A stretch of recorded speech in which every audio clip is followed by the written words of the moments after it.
Tonight, another twist in the plot of the saga surrounding the former site of a popular Med-City bar. KIT News 3's Anthony Monzon joins us live in downtown Rochester with new developments in the hotly discussed history behind the Labor Temple building.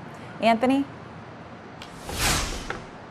Katie and George, you can call this a case of the past deciding the future here at the Labor Temple building, also known as the former home of Legends Bar and Grill. Now, earlier this year, it was on track to be demolished to make way for the city's Riverfront Reimagined project. That was before a concerned citizen came forward with some undocumented history behind that happened behind these four walls. Now, of course, from there, a deeper look is actually now pouring some cold water on this property being protected as a landmark going forward as it faces the possible wrecking ball.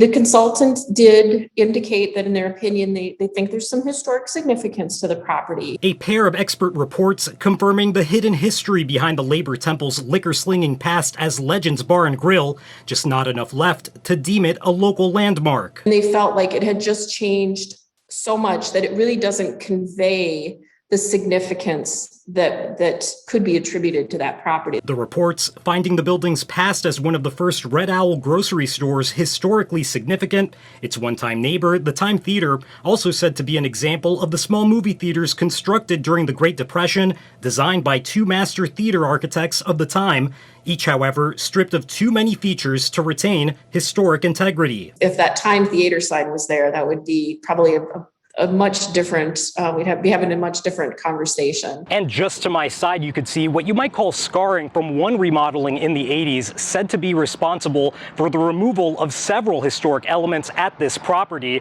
Now, as you could see, these buildings were once separate, but then joined during that remodeling. Now, the city says despite the findings of those two reports, not all is lost when it comes to the story of this building. We've uncovered some history that hopefully is a little bit more available to the public to read, to see, to understand.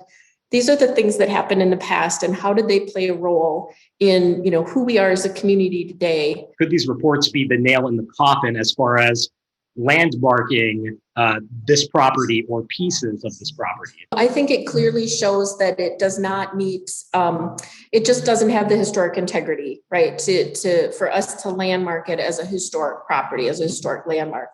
That doesn't mean that that we don't consider whether or not to use those buildings for other purposes, right? It might, just because it doesn't have the level of historic integrity doesn't mean that there might be still a good reason to repurpose structures and buildings. And that's probably going to be the next thing that we're going to have to look at.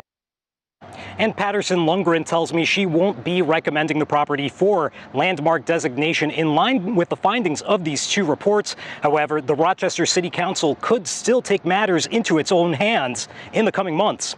Live in Rochester, Anthony Monzon, KIMT News 3. Interesting stuff. Thank you, Anthony. Rochester's Heritage Preservation Commission will discuss next steps for the property at a meeting tomorrow afternoon.